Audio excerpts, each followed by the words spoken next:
Today we have Samantha Mancuso here with us. She has somewhat of an extraordinary story, and she has also been a long-term friend of mine. Mm-hmm. We've been friends for over 8 years. I think it's 8 years, yeah. A long time. She's one of my favorite coworkers ever, so if anybody has a favorite coworker, you know what I mean. It's like a special bond. That's not... You can't recreate it. Trust me, I switched jobs and I never could find another Sam. So we're here to talk a little bit about Sam's journey. Sam is very into fitness. She's also married to the love of her life. An exceptional human being that everybody loves. It's true. Everyone loves him. It's Chris's wife. I don't really have a first name, but I'm Chris's wife. And honestly, I was thinking, and this is going to blow Chris's head up, but I was thinking, Chris should come on the show and do like a tutoring session for all men out there. How to be an amazing dad, an amazing husband. Yeah, no, I think just, honestly, like, not to toot my own horn, but like if we're together, I think it'd be great. I think so. I think it'd have a lot of fun. Well, I think we're going to circle back to this idea. Yes. So Sam has a cool journey, and she is huge into fitness. She is very talented. She is very creative. And then this most recent year, she also suffered a diagnosis that she had to battle, but she overcame it. And we're here to kind of unpack all of that and talk a little bit about her journey and what inspired her and what pulled her through those tougher days. So, welcome, Sam. Thank you. I'm so excited. I feel like, am I like qualified enough to do this? Like it just like, what can I add to? But I hope that in some way, like, I can inspire somebody going through something, because if you know me personally, you know my journey. But if not, like, I never talked about it, and I never did. And I think it's like a process of unpacking it personally too. And I think, thank you first for having me, because I think this is the first step I needed to talk about it and just put it out there, because I never did. So no, I'm really happy to have you. And I was like scared to ask you because it's so personal, and I didn't want to, push my boundaries or just, could not be appropriate. But I'm really happy, because I do believe when we share these stories, somebody out there resonates and it helps somebody out. Yeah, no, I agree. So how long have you been like in the health and fitness world? Like, how long have you been tapped into that, would you say? So I started working out when I was just married. So I was 22. 22, yeah. Wow. So it's like 12 years, 13 years? 15. Wow. Yeah, when I first got married, yeah. What inspired you to do that? Like, did your mom role model that? That's what I mean, your parents role model that? So my parents have always been very active. I always had our mom dropping us off at school. She had like her leggings on. She had like her like off the shoulder top on, and like she was dropping us off at school and then went to the gym. Like that was what I remember her as. And my dad, the same thing. Like they would go to the gym together. They modeled it without modeling it and intentionally like wanting us to do it. And it took me a while to get into it. I feel like I never did it in high school. I never cared to. But then when I got married, and I was like, you know what, I'm gonna start working out. Yeah. And there's this I feel like there's this fear of going to the gym, because some people don't know. Like even me, I'm like, I love working out, but when I go to the gym, I'm like, someone gonna teach me this, because I don't know how to use these machines. So I guess because you had two parents that role modeled fitness, you didn't have that fear or that hesitation of. Yeah, no, that definitely is hesitation, especially being a woman. I feel like in the weight room, like I think there's that thought where, oh my God, they're gonna be staring at me, the only woman there, and it's like, no, let's flip this around. Like, you're a woman, you're badass, you're there with the guys, and you're lifting weights just like them. And I don't think they think that way. I think it's something that we think, or I thought a lot. But I was thankful my mom taught me everything that I knew, so I trained with her, and she was very close with the trainers at the gym, and the community in that gym was phenomenal. Like, if you ever had a question, like, hey, can you like spot me, or hey, how do you do that, or what is that working out, like, what are you doing? They would help you. Like, there was no judgment there, even though at first you feel that. So I think some of that is like human nature, though. Oh yeah, of course. Just when you're doing something yeah, you've never done before. Of course. But Yeah. I always say, like, when you start a new gym and you don't know where the equipment is, because they take you for a tour and you're like, where is everything at? Yeah. Always, like, I always used to go. The first thing I did was always go like on the cardio equipment, because the cardio equipment you can see everything. So like I used to like start there, and then in a new gym they'd be like, okay, well the squat rack is over there, or the leg extension is over there. Like I would get like a visual first, that wandering around by myself thinking I look like an idiot. So that was like a little trick to do. Like do cardio first and scoop it out. How do you how do you develop your own fitness plan? Okay, because like I need a teacher. Well, you also know me. Like I need to be guided. You need to be guided, yeah. Oh yeah, and redirected, guided and redirected, both. Yeah. So how do you do that? Like how do you know this day I'm gonna do this day I'm gonna do that? Because I would lose track. I'd be like, did I do legs yesterday? Or did I just do this? I mean, I feel like someone, I call it a split, but someone's like split in what they do every day is so different than anybody else's. I always focus on strength training, and like I think as you work through it, you'll know certain days that work best, like doing back-to-back movements or back-to-back days, like upper or lower. I don't know. I think it will be different for everybody. I don't know. Yeah. But definitely, I feel like start with a trainer in order to get the form down, because the form is the biggest aspect of it. You don't want to hurt yourself. No. Or your joints. So no, I'm big into that too. Yeah. So eating though, you've always been obsessed with your diet. You've always been an avid meal prepper. Yeah. So how did you get into that? Because I can't. I think again it came from my parents, because my mom was very healthy, and she always never had like snacks in the house that were bad for us. I don't know if that was intentional on her end, but she wasn't like that, like growing up wise. But that's, I think, where it started from, because I never was exposed to that kind of stuff, so I never went for it. Obviously in college, like I didn't make the best choices in college. I don't think anyone really did. Like, we're out late, like we're drinking. No, like we're out drinking, and 2:00 in the morning, we're hungry, so we're eating something that's fast food, and it's not a good mix. But I started to realize when I ate better and healthy and cooked at home, like I just felt better. Yeah. And I always wanted to feel good. Like I never really wanted to feel like boggy and bogged down, and I didn't like feeling that way. Yeah.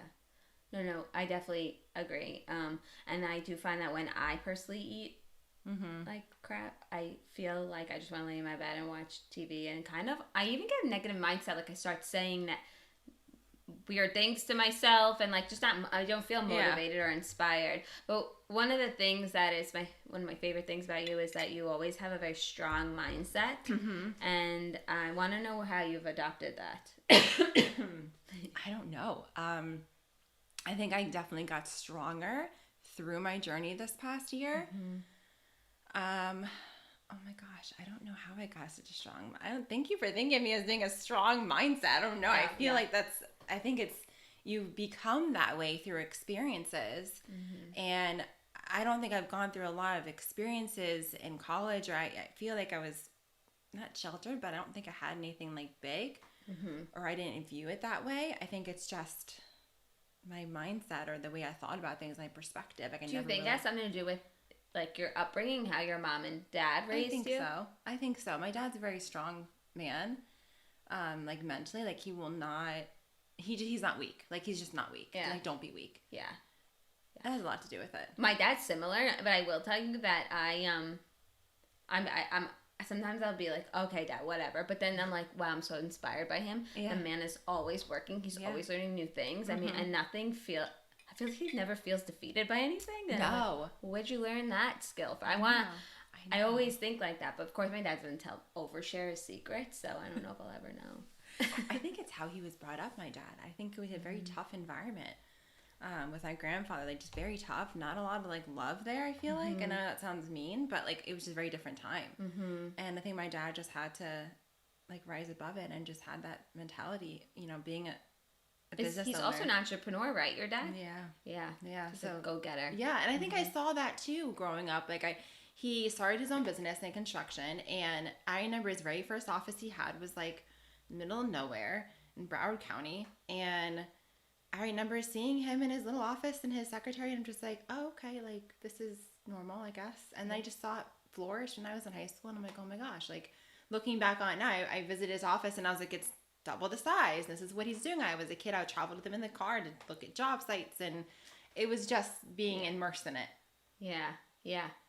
It's also, I think for me, I think we have similar mindsets. So I think when you're around people who are busy doing things, I know my dad always said, like, if you need a favor, Marissa, you ask a busy person to do that favor for you. Don't ask somebody that has all the time in the world, because it's unlikely it's gonna get done. And honestly, it's been point proven like a million times. Yeah, that's really. It's good. So I feel inspired when I'm around like those go-getters and stuff. Sometimes I'm like, oh, they're a little tough on me, but it's all out of love. I feel like I think that's how he shows his love, and that I've learned. Yeah. So I know in the past couple of years that you have been kind of exploring your diet. You've had some gut health issues, and you found. I know that you and I have talked about like functional wellness doctors and stuff like that. And then I remember I shared with you that I always thought about it, but I never pulled the trigger and did it. But you did. Yeah. And then a couple years later I did follow you. But you did. And then kind of tell us about that journey. So I was exploring my diet. I think it was when I read the Kimberly Snyder book that you had loaned me. I think that's when it started. The beauty detox. Yes. And I was like, oh, should I be eating meat? Like, then I was like, okay, I'm going to go, like, not eat meat now. And that lasted for it was a couple months, I think I did that. And then I stopped. But I think it was 2020 is when I did all that. 2020, I think, during COVID lockdown. Like, we're home. I was not eating the best, I felt like. And I was probably my heaviest at that point. And I was drinking a lot. We were home all day. Like, it was just a really unique time in our lives. I have 2 little girls. So at that time my oldest was in kindergarten. So she was trying to do everything at home, and it was just a lot of stress. So when I did I'm going to have a glass of wine every single night. And then I just, really what started it is I was at the beach with my mother-in-law and the kids, and she took a picture of us, and I was like, I look like that? Like, what? No, that's not how I see myself. So that's really what triggered it. Like, I was like, no, I have to change something. And that's when I started to explore different options. Like, I have to eat clean. Like, let's do that. So I had ordered like meals to get us started, and that was easy. We don't have to cook anything. So I started that. And then I started having like gut issues. Like, I was very constipated. I was super bloated. I'm like, why is this happening? I'm eating cleaner now. Like, what could cause this? And that's when I started to explore functional wellness. And then one of my former coworkers had posted about it on her Instagram, and I was like, wait a minute, like, I have those symptoms too. I remember this post. Yes, yeah. And I was like, wait a minute. And then she shared who she went to. So I explored that because I had in the past with the person that I had the business or company, whatever, was super expensive. And I'm like, I am not paying that much money for a consult. I just can't. So that's when I found Dr. Kim Marone. And that's where it all started. I was having issues. I couldn't get it solved by my primary. And I was like, I don't want to go antibiotics. I didn't want to do this. I didn't want to go that route. So that's kind of where it all started. And then she like healed me. She really did. It was such a big difference, and and it's a journey, and it still is a journey. Like, nothing, I'd be great, and then something will like change, and then we do this, add this supplement, take away this supplement, so it's constantly evolving. Yeah. One of the things that I heard from your story, but I also experienced it for myself, is like when I read the Beauty Detox, I was a kid. I was like 22 years old, and I didn't eat meat for a long time. And now I eat everything, and I drink milk, and I don't care. But I am conscious of what I put in my body. It's just that I feel a bit more educated by it. But I will say that one of the things I find is that if you don't know yourself, like if you're not getting these testing done, then you're not going to know what's bothering you. Because a lot of the times I was eating junk food, but I was feeling lethargic and stuff, but I didn't really know what was triggering it. And wasn't educated at the time to know like, oh, it's because I'm eating like crap, or you know what I mean. And a lot of processed foods might seem like they're healthy, but they're not. So I think so anyway, let's talk a little bit about Dr. Kim's office, because it's amazing. It is. It's like eye-opening. It is eye-opening. It is.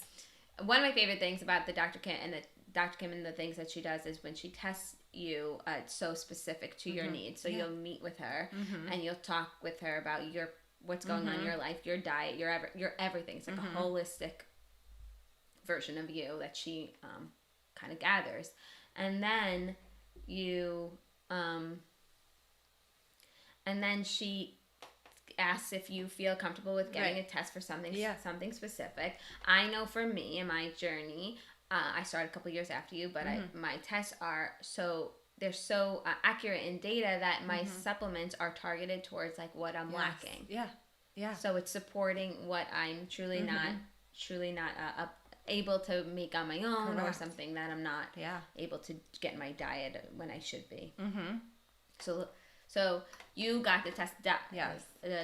What's the gut test? And fucking clean it out, excuse my language, but like legitimately put in a little vial. But what is that going to show me? So I had blood work done prior when I first met her. And when you see her, I think any functional wellness doctor, they ask you every question that I was like dumbfounded. Like she would ask me, I'm sure I'll be asked you too, like, how's your brain? I was like, I she think asked it's me fine. questions and I'm like, I don't know. No one's ever asked me my brain. I know. And I'm like, and I was like, well, what do you mean? She's like, well, do you have brain fog? Or do you feel like you can't remember certain things? And I'm like, oh, no. I was like, no, I don't have that. And so, she's just very, very specific, good questions to ask. And then, you have the stool test, and that goes over everything with your gut health and your microbiome. And it truly is fascinating. Did you have a stool test before? No, I didn't do that one. Actually, I'm scared of doing it. I don't even want Dr. Marone to hear that I say I'm scared, because I don't know if that one's going to come out great. Because I do like to eat junk food a little bit. Like, I like chips and dip. I think we all do. But I feel like it is scary, because when you get it done, you're like, why is it not green? Like, what? Like the chart. Yeah. And it's hard to interpret. Like, I can't interpret it. She does. But it's all connected. She'll go over everything, and she'll be like, well, you can't. Even on blood work, like she'll be like, well, this is the American average, right? The normal, but that's not optimal. I'm like, I need to be optimal, you guys. That data is crazy. Yeah. So I remember when I did the hormone test. So I remember when I got my hormone test, I was walking around with it like it was a report card from school. I was like 5th grade. I was showing I was showing everybody, and I'm like, I couldn't figure it out. I was Googling the answers. And I really just needed to sit down with her, and she went through it all. But it's so in detail. I've never had any doctor like take the time or give me that option to even learn that about myself. But I will tell you that ever since I got those results, sat with her, and then tailored an eating plan and a new supplement plan, I've never felt better. Like my anxiety is so manageable. If I get it, I feel like it's the normal type of anxiety, like if things are stressing me out, like that's normal to me, but it's not the day-to-day chronic living in my own head anymore. And I see a difference since I started it. The hormone testing is amazing. I did it twice, but we'll get into that. I did it 2 years ago, and then the results, we didn't need to use them per se, because I had to go on my own little journey for a moment. But I recently redid them, and I was scared, like legitimately scared. I'm like, oh my God, what is it going to show? Is this and this? And it's like, the report is, what is the name of the test? Dutch test. Yes, it's very fascinating. And everyone's like, oh, it's just blood work. I'm like, no, but it's urine. And it was insanely accurate. And when she goes over it, you're just like, oh my God, yes. Like, I do feel that way. And it's so eye-opening. So eye-opening. And I was super scared to do it. But yeah, she put me on supplements too. And I just started them. So I feel like I haven't really felt a big difference with just the 2 different things she added for hormone wise, but like I know it's gonna take time for me to feel them, and to balance everything out. But when I went to my gyno, she said I was too young to get hormone testing, and I was like, okay. So she was like, oh, you can go on the pill. I'm like, I don't really want to do that.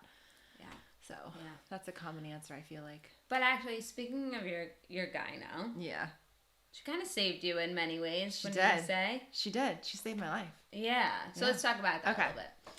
So I went for my routine pap smear in 2023 in December, and it was the same practice but a different gynecologist because my assigned woman was on maternity leave. So I saw a new doctor, and I was like, oh, it's fine, whatever. I have to get it done anyway. And I went to go see her. She introduced herself. We talked a lot. She was great, very friendly. And she was doing a breast exam, and she looked at me and she said, well, what is that? I'm like, what is what? And she was like, you have on your like your collarbone, like you have it's inflamed, like you have a lump. And I'm like, what? So she was like, no, you need to get up right now and you need to look in the mirror so you can see what I see. And I was like, okay. And I did, and I noticed it, and it was like it was a lump. Like it was, looking back, I'm like, how did I not see this? How did no one notice this on me? So she told me like, okay, like it's not a big deal. And I was like pale. I was white. I'll never forget that moment. I was like totally stoic. Like what is happening?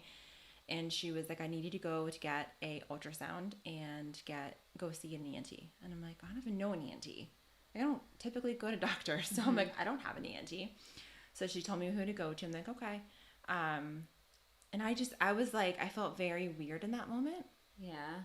Like, oh, you did? I did. I felt very off. I just felt it like in my soul that like something was wrong. Like, why is this, like, what's happening? So, okay. So to me, I could get a little woo-woo. Okay. Your soul's a little different than your physical body. So yeah. you told me that you didn't feel any type of sick or any symptoms. No, I had nothing. So I was sick. I was like, I had this cold and this horrible cough that would not, like, it lasted forever. And I went to my primary, and she was like, well, I want to send you for an x-ray, like a chest x-ray if it doesn't get better. And I'm like, no, I don't want to do a chest x-ray. Looking back, I probably should have done a chest x-ray. And I'll get into why. Mm-hmm. So I was super sick for a long time, and I would have this like cold that would come and go, would not go away. So finally, like, I took antibiotics, and it finally went away. It was like October. So in my mind, 2023. Mm-hmm. Okay. October, right before we went to New York. That's right. Yes. You didn't seem sick on the New York I trip. wasn't. I know I wasn't. Oh. I was fine. Yeah. Because I just got over it. Mm-hmm. But yeah, like I thought that it was because of that. Like I told everyone, even the ENT, and I'm like, oh, I was sick for like a month. I think it's just my lymph nodes being swollen from it. And he was like, and they just, when I said that to them, it was almost like they didn't even take it into consideration. Mm. And I was like, maybe that's not a good sign. Like, you're not like, So, want me to go into the whole thing? Okay. I mean, if you feel comfortable. Yeah? Okay. So I went to my ENT, and he took like a scope and looked at my throat inside and didn't see anything. I'm like, okay, this is good. But I needed to get a biopsy for him to really understand like what it was, what was in there. And he was very like to the point up front, like it could be this, or it could be the worst case scenario, it's going to be cancer. And I'm like, what? Yeah. What is that? I'm thinking like thyroid cancer, like whatever. So the ultrasound didn't show anything but the mass of what it was, but doesn't actually tell you like what's in there. So that I had to go for a biopsy, which I did. I went to Wellington Hospital, which I hate going to hospitals. I hate the whole environment. I don't feel like I'm a sick person. I don't like to mentally think I'm a sick person. So I don't like it. And I had that comes from your mindset that happened before this diagnosis, by the way. So I never had it. I did. I guess I did. Yeah, I don't affiliate with that. Like, no. And when you are in hospitals, like, it's very sad to me to be around those people who are truly like sick. And at that point, I was like, I'm not, like, whatever. I was not. So I had the biopsy of my neck, which was, I mean, they put a needle in your neck and they take out fluid, and it was not the best experience, but it was fine. And that was right before Christmas. So we had left to go to our like family road trip to Tennessee with really good friends of ours, Brandon and Jen Sargent. And I was just waiting for the results. And we were on our way back. No, we were on our way home. But we were stopping in Georgia to go to the aquarium. And I got the phone call, which I was expecting the phone call and what the results would be. And the ENT called me and told me, well, it's not what we had hoped for. And immediately I just like, I almost like, my mind went blank. Like, what are you talking about? And he was like, it's Hodgkin's lymphoma, which is cancer. And he told me, okay, well, I want you to go see an oncologist. And I don't even know like how I processed it, to be honest. I literally told him to stop talking. And The doctor? yeah, and I need you to talk to my husband. Oh. So, and when I got the phone call, like everyone, the adults in the car, because the kids were in the the car. on a road trip. We were on a road trip, and their kids were in the car, and my kids were in the car. So everyone knew like I had gotten the phone call, and I just gave the phone to him, and I didn't break down, but I definitely teared up. Like I didn't know what to expect. And then Chris took over, and he made the appointment, called the oncologist, and we were like, we knew when we were gonna go. But it was I couldn't really like cry too much in front of my kids or in front of their kids because I didn't want to scare them in that moment. So it was very surreal. And I remember like just saying to Jen, who was next to me in the car, and I'm like, how does this happen to me? Like, I don't understand. I'm a healthy person. Like, how does this happen? I do everything right. I take supplements. I see a functional wellness doctor. Like, I work out every single day. Like, how I'm young. I have kids. Like, what is happening? And I think the worst thing I did was I start Googling. Yeah. And I was like looking at pictures of like a sick patient, and I'm like, I can't like. And the idea of like chemotherapy was, to me, it's like toxic. It's not good for your body. Why would I do that? I can't. But you know, you just go through, I don't know, you just go through it in your mind, and you go through everything. And I think the worst part was when we got home that night, it was just, I don't know, to be back home in your house and like your whole life is different. Like I went to bed that night and I woke up and I thought like, okay, is this a bad dream? Like, did I just imagine that happening? Yeah. But I didn't. And I think the hardest part was telling everybody. Yeah. Because some people knew, like I went for the biopsy. Like my mom knew, my dad never knew until I called him. When you're saying they knew, they had gut feelings? No, like they knew I was going for a biopsy. Oh. They knew there was a lump on my neck. Like my dad never knew. I didn't tell him until like I didn't think it would be that big of a. I was scared, but then I was like, no, it's not. Like I can't think that way and put that out there, manifest that. Like I don't want to do that. But I still had a part of me that was worried because that's not normal to have that. But yeah, so I started my wonderful journey of having cancer. Wow. Yeah, 37 years old. And no, 36. I was 36 at that time. 36? Yeah. And how long was the process? So I saw my oncologist for the first time early January, and he wanted me to, well, we first went over like my symptoms, and I had no symptoms, nothing, which was good.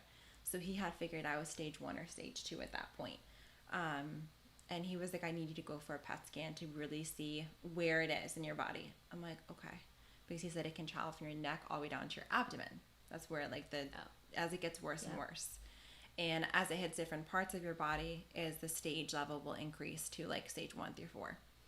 So I was like, okay. And then I went for my PET scan, and then I saw him like maybe a couple of days later after my PET scan, so like the following week. And it was stage 2, stage 2B, which meant I had no symptoms of the cancer. So I didn't have like itchiness. I didn't have night sweats, Those weight are loss. symptoms of lymphoma? Yeah. So it's a blood cancer, so I guess the blood and the itching, I don't know, for some reason people have like very strong, intense itching, which I thought was very interesting. But I never had anything. So I was like, I'm healthy, I'm fine. Like that was hard for me to know that like, okay, I feel amazing right now. I feel great. But when I go through chemo, like I'm going to feel like shit. And that's not fair because I have no symptoms. Like why this shouldn't be happening. So I think it was like, I started chemotherapy like 2 weeks after. Everything was very, very fast. Almost not fast enough for me to process what was happening. And I didn't have a port put in, which most people have a port like on their chest, near it goes right into their heart. My doctor wanted me to wait and see if my veins would hold up. So I was like, okay, I don't want to have another surgery, another thing put in my body.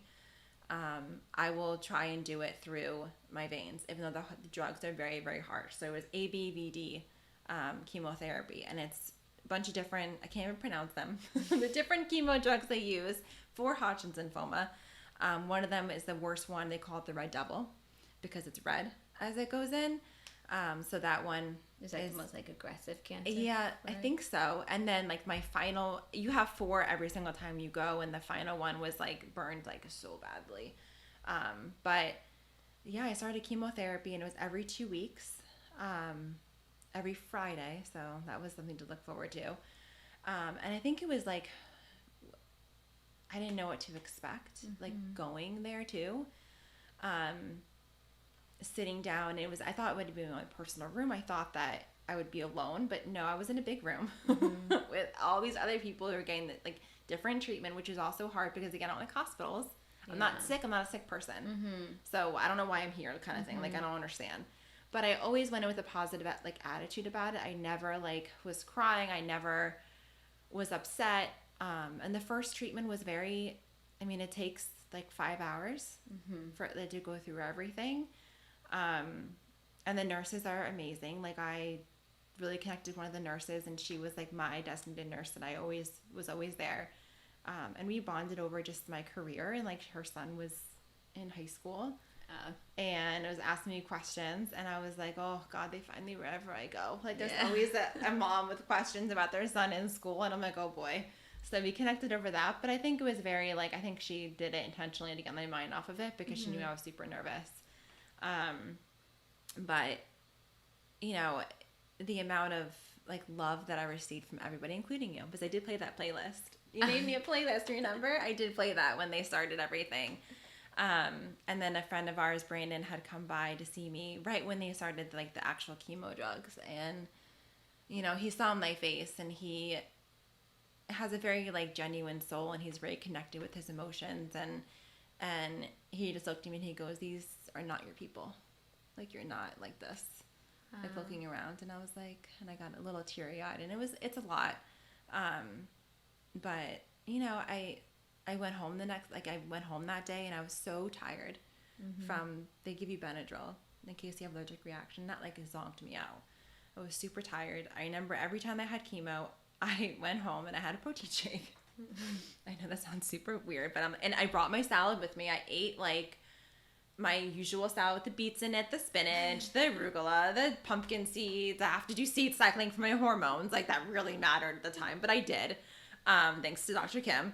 And then I just ate like I normally would eat, you know, and it's funny because no one ate when they were there. I'm like, aren't these people hungry? Oh, so you still somewhat had an appetite. Yeah. Oh, yeah. Oh, yeah. I was definitely hungry. Yeah. Most people just like fell asleep. I didn't fall asleep. No, I didn't. But you have an active brain. I do. I feel like I do. I brought my book with me, and I was like, I need my laptop so I can work. I can't use my arm if I have IV in it. Like, that was stupid of me to think that way. But if you have a port, you can, because it's up here in your chest, so you can use your arms. Yeah. For me, I just laid my hand down. I didn't like IV, so that was tough for me too. But yeah. Wow. Yeah. So I remember having a talk with you, and you said, well, hold on, let me back this up. Okay. So I shared with you the podcast that I love, To Be Magnetic, and their whole big thing is that you find an expander of like the life that you want. Like, you have to go out actively and find it, and then you need to like behave in ways that aligns with what you want. So like when we see something, we believe that it could happen to us because we see it could be true.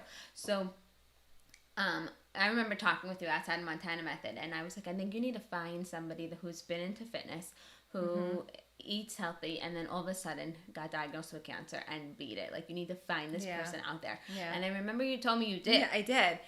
I Googled like crazy, and again, it has positive and negatives to it, because you have, you know, blogs and all these different things you find of people who are like so super sick and they couldn't do this. So I literally Googled like cancer bodybuilding, like no lie.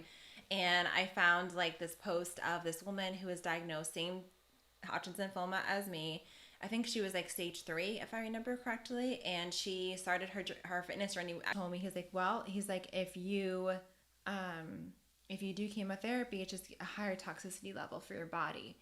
So he was like recommending to go see radiologists to see if I would be a good candidate for radiation or if I should do another like chemotherapy, like if it would be okay.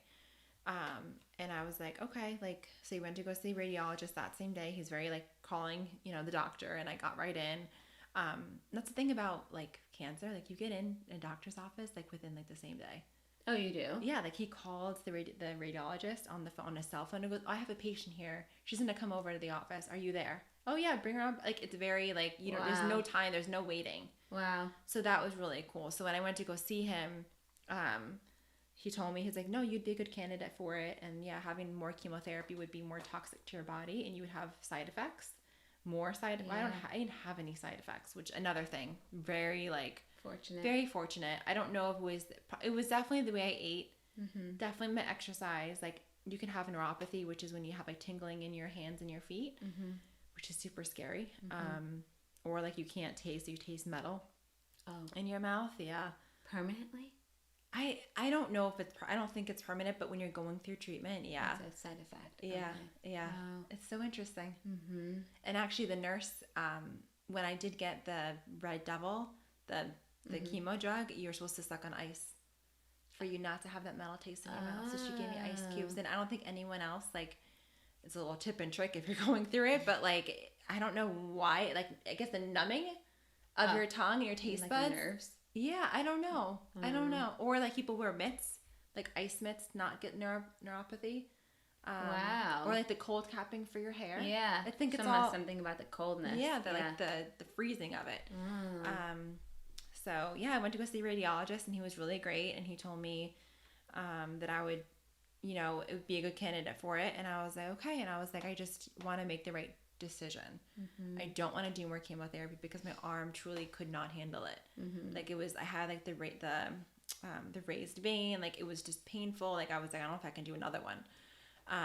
So I decided just to do radiation. I only had 13 sessions of radiation, and that was like a walk in the park. Yeah.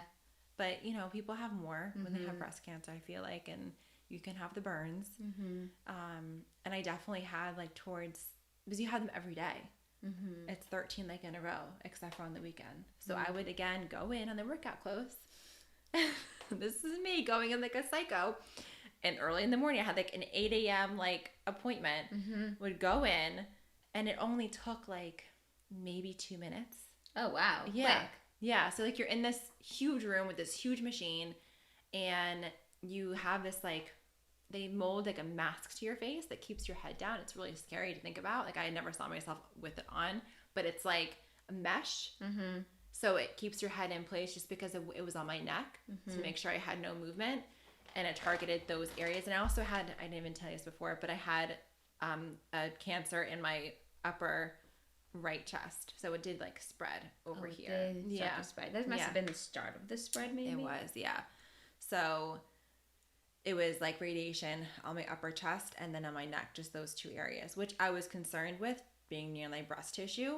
But again, like the radiologist was like, there's risks to everything and we can dive into it. He's like, but at the end of the day, it's this or chemotherapy. Like you have to decide what you want.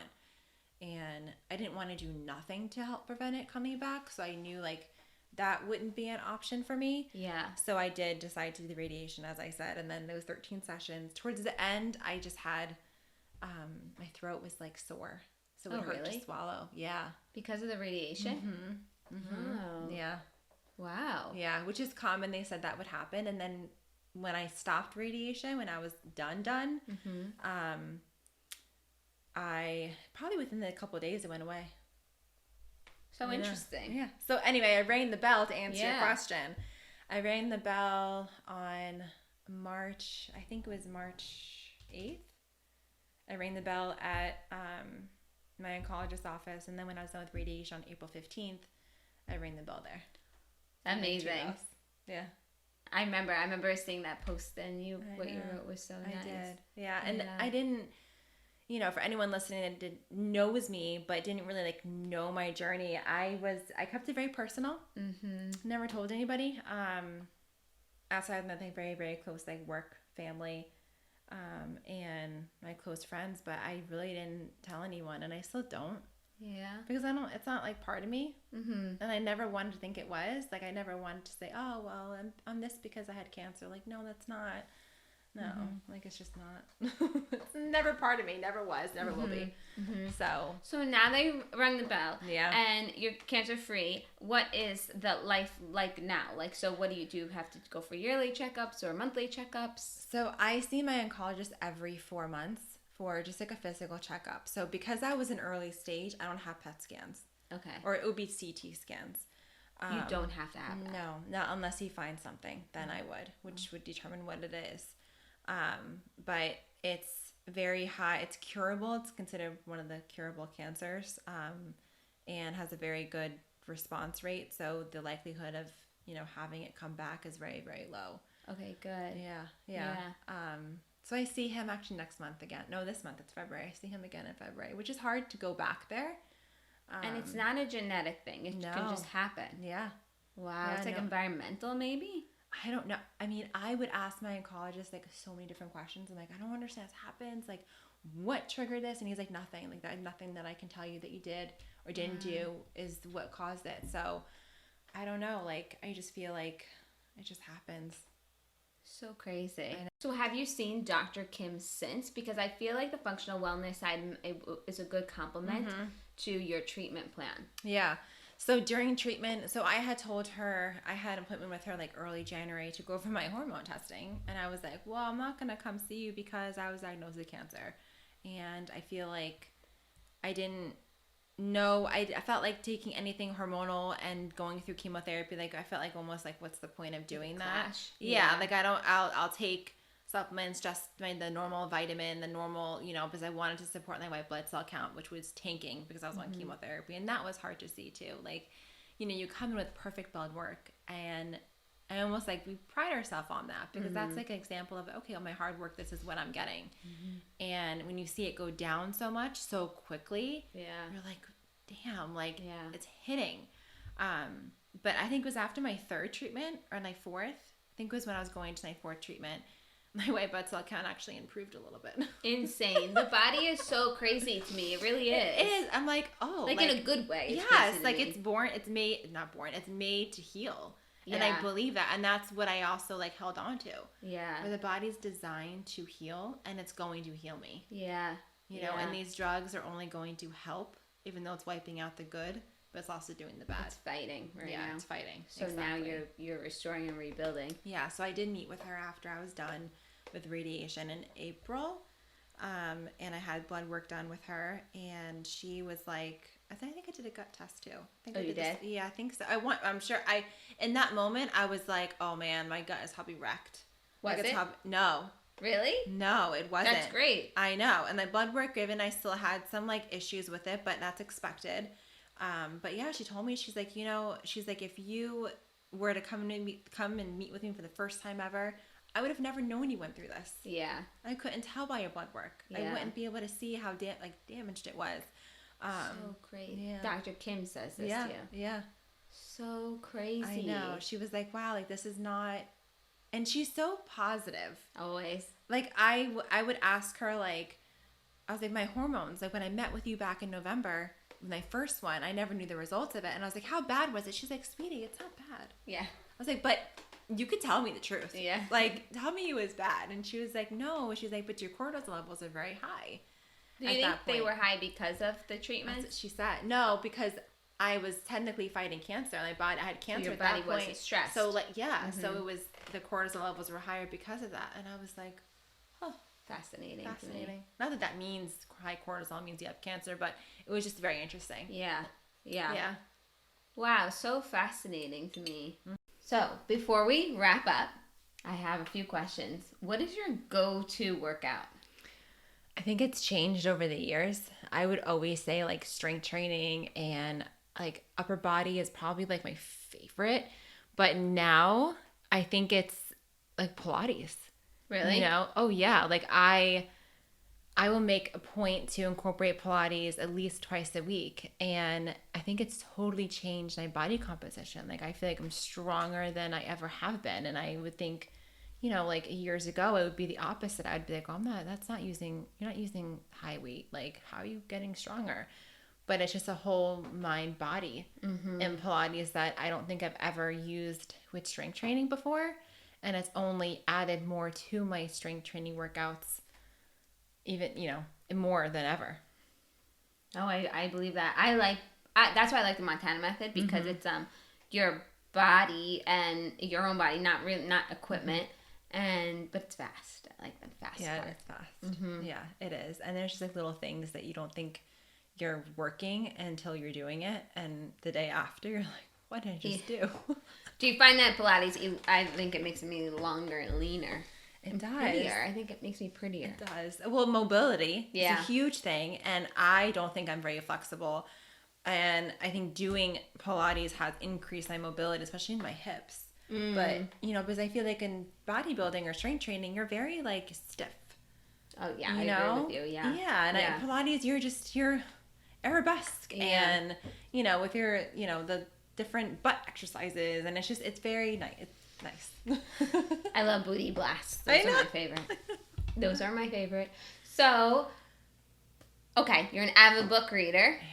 I am. What's your favorite book? I don't have one. Think of one. No, I'm kidding. So, what's your favorite genre?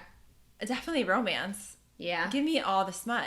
Yeah. All day, every day. But I also will enjoy like a thriller, or I'll enjoy like a motivational book. I just finished reading The Let Them Theory. So I like to listen to those, or like a biography of like a celebrity. I loved the Matthew Perry. I listened to him on Audible. That was really, amazing to hear him after he had passed away. So that was really cool. Arnold Schwarzenegger, the Be Useful book. Loved his very strong way of thinking. Anything like motivational at certain times in your life, you just need to be reminded of it. I agree with that. Yeah. I totally agree with that. And then the romance just take you away from life. I agree with that. Go into like an alternate outlet. universe. And then you have to like go and do your human things, like your real life things, and you're like, this sucks. I'm going back to my book. I mean, that's how I am, but I get obsessed with things. Well, that's okay. Sometimes I'd literally be like, I'd rather just be in my room, like isolating myself from the world, and just continue on with that journey. Me and the characters are best friends. Also, do you get sad when you end a book? I do. Yes, a really, really good book. Like, I will almost be like in mourning. Like, I will miss it. I'm like, okay, am I ever going to read these characters ever again? There's certain series, like Lucy Score and the Knock 'Em Out series. There was 3 books. Like, I felt like connected to them. And I agree. When I ended the 3rd book, I'm like, no, I should reread it. Like, I need to reread this. And there's certain, like, series, like, Rebecca Yarros, I love her. I haven't read sci-fi, like the romance fantasy world. I'm not really into that. But I just, any kind of series that has all the characters intertwined, I feel like I'm one of them. No, I agree. So even I don't do much television, but when I do television, like I was obsessed with Lucifer and all the characters, and then when it ended, I had to rewatch it because I needed to feel connected to them again. I was really sad. I know, yeah. No, I definitely do, like, and I read a lot, so I need like a day to process this book and how it just ended. But I would say one book that I really, really loved that I read this past month was A Love Letter to Whiskey, which was a book that was brought up in book club. Oh, really? Yeah. So it was, Cammie had picked it, and I was like, okay, like, we're going to read it. And it's great because there's certain books that they will want to read, and I'll never, ever picture myself picking it up. But you read it, right? Yeah, of course. Yeah. Like, there's different books that they have their favorite genres, and they're like, I want to read this book. So they pick it for the month, and it's a book that I, again, would never pick up my own. But it's so nice to have that. Otherwise, I would have never done it or picked it up. So I definitely enjoy that. So awesome. Yeah. Well, thank you, Sam, for being on the show. Thank you for having me.